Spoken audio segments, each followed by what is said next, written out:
안녕하세요. 저는 채널A에서 CD 직무를 맡고 있는 김상아라고 합니다.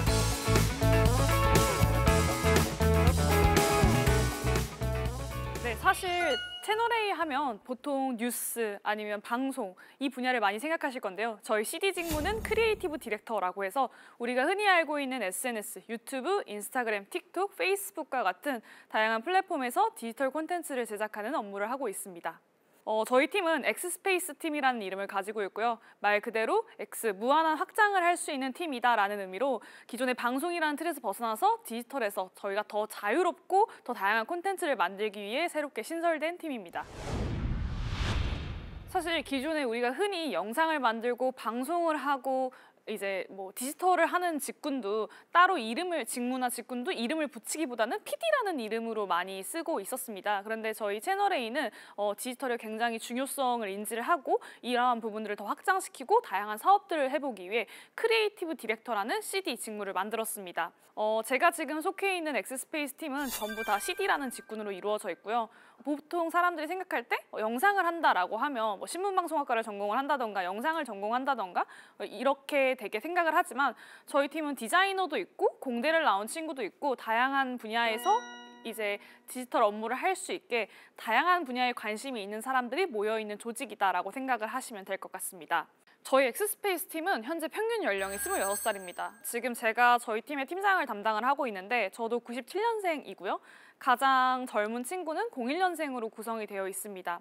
어떻게 보면 방송에서 기존에 저희가 흔히 가지고 있던 입봉이라는 단어를 쓰잖아요. 그렇게 되기 위해서는 굉장히 오랜 기간이 걸리고 오랜 시간이 걸리는데 그러한 약간 연차나 이런 경력에 대한 한계에서 벗어나서 좀 다양한 콘텐츠를 만들기 위해 좀 젊은 인력으로 구성을 하고 통통 튀는 아이디어를 가진 사람들이 지금 함께 있습니다. CD라는 업무는 이제 저희가 흔히 아는 유튜브, 틱톡, 인스타그램과 같은 콘텐츠를 다루고 있다라고 말씀을 드렸는데요. 가장 기본적으로는 저희가 흔히 알고 있는 방송을 하고 난 다음에 클립을 만드는 업무다라고 하죠. 이렇게 매시업을 하고 유튜브에서 채널A의 콘텐츠를 더 많은 사람들이 더 다양한 국가에서 접할 수 있도록 재미있게 편집을 하거나 아니면 컷 편집을 해서 업로드하는 그런 기본적인 일도 하고 있고요. 또 다르게는 동아미디어 그룹은 굉장히 원천 콘텐츠가 좋은 콘텐츠들을 많이 가지고 있습니다. 예를 들면 신문이나 매거진도 그 중에 하나다라고 할 수 있습니다. 사실 최근에는 이런 질문들을 전 좀 많이 받는 것 같아요. 신문을 어디서 사는 거냐? 아니면 신문은 누가 읽냐? 이런 질문들을 되게 많이 하는데요. 저희 같은 경우에는 동아일보 신문을 가지고 매일매일 다꾸뉴스라는 콘텐츠를 제작을 하고 있습니다. 다꾸라고 하시면 딱 떠오르는 단어가 다이어리 꾸미기라고 딱 생각을 하실 텐데 그 다꾸가 맞습니다. 동아이 DAMG와 다이어리 꾸미기의 다꾸를 합쳐서 저희가 다꾸뉴스를 지금 제작을 하고 있는데요. 동아일보 신문을 자르고 오려서 다이어리 꾸미기 형태로 이제 1분 미만의 콘텐츠를 제작을 해서 이를 틱톡에 올리고 있고 대부분의 저희 콘텐츠를 보는 시청자들은 10대로 유입이 되고 있습니다. 이러한 것처럼 기존에 좋았던 콘텐츠를 어떻게 하면 더 다양한 타겟층들이 볼 수 있을까를 좀 고민을 하는 업무도 지금 담당을 하고 있고 저희는 웹예능도 제작을 합니다. 예를 들어 빠라삐리뽀라는 웹예능을 만들었었는데요. 시즌 1 때는 풍자, 시즌 2 때는 다나카를 MC로 해서 이제 이미지를 세탁하는 웹예능을 제작하기도 했습니다. 이렇게만 들어보면은 또 되게 업무가 복잡하고 업무가 진짜 뭐 다양하다라고 생각하실 수 있는데 저희는 디지털에서 새로운 신사업이다라고 할 수 있는 모든 업무를 다루고 있고 업무에 한계를 두고 이것만 우리의 일이다라고 생각하기보다는 더 우리가 동아미디어 그룹의 자원을 확장할 수 있는 방법이 없을지 디지털에서 새로운 콘텐츠를 펼칠 수 있는 방법은 없을지를 스스로 고민하고 스스로 만들어내는 조직이다라고 생각하시면 좋을 것 같습니다. CD라는 업무를 하기 위해 가장 중요한 것은 스스로가 한계를 두지 않는 겁니다. 우리가 흔히 예를 들어 방송을 만들 때 기획을 하는 사람이 있고 제작을 하는 사람이 있고 촬영을 하는 사람이 있고 마케팅을 하는 사람이 있고 영업을 하는 사람이 있다라고 업무의 카테고리가 나눠져 있잖아요. 하지만 저희 CD는 그런 업무의 카테고리가 나눠져 있지 않습니다. 그렇기 때문에 난 이 분야만 하고 싶어 라고 하는 사람이 오기보다는 나는 되게 다양한 일을 해보고 싶어 라고 하는 사람이 오는 것이 훨씬 맞다라고 생각을 합니다. 특히나 저 같은 경우에도 저는 사실 나는 제작을 잘할 수 있다라고 생각을 했었는데 CD 업무를 하면서 저는 기획이나 마케팅, 영업 쪽으로 훨씬 훨씬 더 관심이 많다라는 것을 알게 됐고 그쪽으로 내가 조금 더 잘 맞는다라는 걸 알게 됐는데 저희 팀원들도 마찬가지로 제작과 촬영에 한계를 두기보다는 이 프로그램을 내가 만들었으니까 가장 내가 마케팅을 잘할 수 있어. 영업을 내가 가장 잘할 수 있고 새로운 기획도 계속해서 할 수 있어. 이렇게 좀 열린 마인드를 가지고 있는 사람이 가장 CD라는 업무에 잘 맞지 않을까라고 생각합니다. 저는 입사한 지 1년 만에 빠라삐리뽀라는 웹예능의 메인을 맡게 됐습니다. 사실 저희가 대부분 생각하는 메인이다라고 하면 7년, 10년, 12년 이상의 오랜 기간이 필요한데 저는 좀 빨리 메인을 맡게 됐고 그 과정에서 되게 여러 가지의 시행착오가 있었다라고 생각합니다. 섭외를 하는 일부터 영업을 하고 마케팅을 하는 일까지 되게 다양한 업무들을 접하게 됐었는데 처음에는 저도 이제 메인이 처음이고 콘텐츠를 하는 게 처음이다 보니까 최소한의 인력으로 어떻게 하면 좋은 콘텐츠를 만들 수 있을까를 되게 고민을 많이 했던 것 같습니다. 그렇게 하다 보니까 이제 고정형 웹예능이다라고 하죠. 토크쇼 한 장소에서 공간을 두고 이 공간에서 어떻게 하면은 이제 효율적으로 재밌게 콘텐츠를 만들 수 있을까를 고민을 많이 했었고요. 그 1년이라는 시간이 어떻게 보면 저한테는 되게 재미를 뽑아내는 것도 중요하지만 어떤 것이 내가 돈을 벌 수 있는 PPL을 할 수 있는 방법이고 어떤 것이 사람들한테 조금 더 재미있는 시장 조사를 할 수 있는 기간이었다라고 생각을 합니다.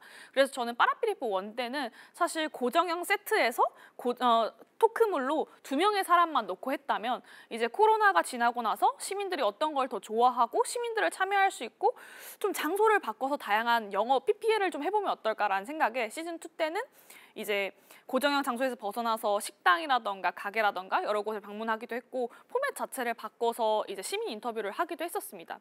어떻게 보면은 이게 다른 사람들이 들었을 때는 너무 빨리 콘텐츠를 만든 거 아니야? 라고 할 수 있지만 저는 이게 디지털이 가지고 있는 굉장히 큰 힘이다 라고 생각을 하거든요.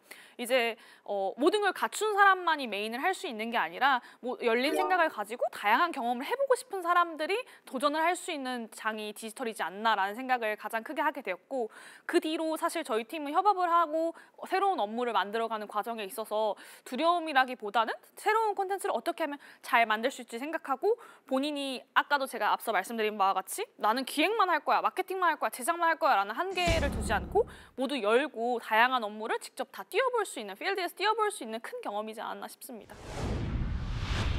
저는 매주 주간동화에 김상하의 이게 뭐지라는 글을 작성을 하고 있습니다. 그렇다 보니까 사실 Z세대 트렌드가 어떤 느낌이고 어떤 플랫폼이 어떠한 특징을 가지고 있는지를 분석을 매주 할 수밖에 없는데요. 저는 유튜브랑 틱톡이 가지고 있는 특징은 굉장히 다르다라고 생각을 하고 일단 가장 큰 차이는 연령이지 않을까라고 생각을 합니다. 저희가 그런 그러니까 완전 크게 차이를 제가 느꼈던 게 이런 말을 해도 되는지 모르겠지만 한번 저희가 이제 동아일보 신문을 가지고 다큐뉴스를 하다가 틱톡에 그 동아일보 신문에 있는 대한민국의 지도를 사용한 적이 있어요. 근데 그렇게 되다 보면은 독도가 당연히 나오잖아요. 근데 이제 그때 저희가 팔로워가 시작한 지 얼마 안 돼서 1000명이 조금 넘었던 것 같은데 되게 악플이 엄청나게 달리더라고요, 외국인들한테. 그런 걸 보면서 제가 틱톡은 정말 글로벌 플랫폼이다라는 생각을 했었는데 아무튼 그런 것처럼 틱톡과 유튜브는 좀 차이가 크다라고 생각을 하는데요. 틱톡은 제가 봤을 때는 전 세계적으로 다양한 10대들이 사용을 많이 하기 때문에 그곳에서 되게 많은 문화가 파생이 되고 되게 많은 트렌드가 발생을 한다라고 생각을 하고요. 유튜브는 그거보다는 조금 더 다양한 연령층들이 접근을 하는 시장이지 않을까 싶습니다. 그래서 저희 같은 경우에는 사실 가장 편한 방법은 미러링이라고 뭐 인스타나 틱톡, 뭐 유튜브를 똑같이 콘텐츠를 제작을 하는 방법도 있지만 그 과정에서 되게 차별화를 두고 콘텐츠 자체의 기획을 다르게 하려고 노력을 하는 것 같습니다. 특히나 다꾸 같은 경우에는 아예 틱톡을 타겟팅으로 해서 10대를 잡고 들어가야겠다라는 생각으로 제작을 하게 됐고요. 그렇기 때문에 저희가 이벤트를 할 때도 느낌이 굉장히 다릅니다. 제가 틱톡에서 했던 것 중에 가장 성공했던 이벤트 2개가 있는데요. 먼저 첫 번째는 저희 다꾸뉴스 캐릭터가 애벌레거든요. 근데 그 애벌레가 항상 등장을 하는데 다꾸뉴스에 댓글을 달아준 사람들을 5명씩을 뽑아서 이제 그 다꾸뉴스 시작 전에 애벌레 5마리를 그려주고 그 사람의 아이디를 적어주는 이벤트를 했었어요. 근데 그 이벤트가 굉장히 잘 됐습니다. 선물을 걸고 하는 이벤트보다 오히려 더 잘 됐었고 그거 외에도 이제 내가 태어난 날에 생일 신문 1면은 뭘까라는 콘텐츠를 했었는데 그것도 선물을 준 이벤트보다 더 잘 됐다라고 잘 됐었습니다. 근데 저는 그렇게 된 이유를 되게 생각을 하다 보니까 가장 큰 이유 중에 하나는 틱톡은 조금 더 팔로워 친화적인 플랫폼이다라고 생각을 하게 되는데 틱톡은 이 구독자를 기억해주고 구독자와 소통하는 게 굉장히 중요한 플랫폼이다라고 생각을 하고 유튜브도 절대 일방적인 콘텐츠가 될 수는 없겠지만 유튜브에 있어서는 조금 더 뭐랄까 매시업이라던가 같은 콘텐츠더라도 어떻게 다르게 보여야 할지를 고민을 하는 플랫폼이다라고 생각을 합니다. 예를 들어서 영화 하나나 드라마 하나를 잘라서 클리핑을 하더라도 누가 이걸 올리냐에 따라서 콘텐츠의 내용이 굉장히 달라지고 굉장히 여러 가지로 파생을 할 수 있는 게 바로 유튜브입니다. 그렇기 때문에 이제 유튜브 같은 플랫폼은 그냥 단순히 잘라서 올린다라고 하기보다는 내가 어떠한 화법으로 어떤 썸네일로 이 사람에게 보여줄지 그리고 굉장히 아까 제가 말씀드린 것처럼 굉장히 다양한 플랫폼과 다양한 채널이 있기 때문에 이 채널에서는 어떻게 보여줘야 되고 이 채널에서 어떻게 보여줘야 된다라는 주제 자체를 다르게 잡아야 되는 플랫폼이지 않나 싶습니다. 저는 사람들이 이제 한 콘텐츠에 오랜 시간을 절대 쓰지 않는 세상이 되었다라고 생각을 합니다. 가장 큰 차이를 제가 말씀을 드리면 제가 생각하기에는 처음에 리뷰 유튜버들이 등장을 했을 때는 방송국이 저작권을 풀어주고 이거를 뭐 예를 들어 제가 활용을 해도 될까요? 라고 물어봤다면 이제는 역으로 방송국이 혹시 우리 콘텐츠를 리뷰를 해줄 수 있을까요? 라고 질문을 하는 시대가 됐다라고 생각을 합니다. 왜 유튜브가 중요하냐라고 누군가한테 물어봤을 때 저는 가장 큰 이유가 사람들이 너무 많은 콘텐츠가 있기 때문에 한 콘텐츠를 보는데 모든 시간을 쏟진 않거든요. 지금 여기 계신 분들도 그렇고 이걸 보시는 분도 그렇고 한 번도 이렇게 클릭을 안 하고 영상을 끝까지 보는 건 이제 저는 불가능해진 시대라고 생각을 하는데 그만큼 많은 콘텐츠에 내가 쓸 수 있는 시간은 한정되어 있기 때문에 그 1시간짜리 영상을 20분, 10분, 1분으로 어떻게 재밌게 편집하냐에 따라서 이 사람이 이 영상을 선택을 하는 방법이 달라진다라고 생각을 합니다. 그렇기 때문에 방송을 만들 때나 영화를 만들 때 리뷰 유튜버들이 재밌게 만들어주기를 바라는 게 가장 큰 이유다라고 생각을 하는데 그거보다 더 좋은 방법이 저는 쇼폼이지 않나 싶습니다. 1분 만에 콘텐츠 하나를 볼 수 있고 사람들이 요즘은 1.5배속, 2배속으로 영상을 본다라고 하잖아요. 최근에는 쇼폼도 2배속으로 만들어서 영상을 올리더라고요. 그래서 그걸 보면서 이 많은 콘텐츠가 있는 시대에 짧게 영상을 보고 싶고 짧게 재미를 취하고 싶은데 그렇게 가장 적합한 플랫폼이 쇼폼이지 않을까. 그리고 가장 놀라운 건 1분 만에 모든 걸 다 할 수 있습니다. 이제는 30분, 1시간이 아니라 1분 만에 드라마도 만들 수 있고요. 1분 만에 요리도 할 수 있고 1분 만에 모든 걸 해야 되기 때문에 저는 옛날에는 과거에는 60분이나 1시간이라는 틀에 저희가 영상을 만들었다면 이제는 1분에 맞춰야 되는 시대가 되지 않았나라고 생각을 합니다.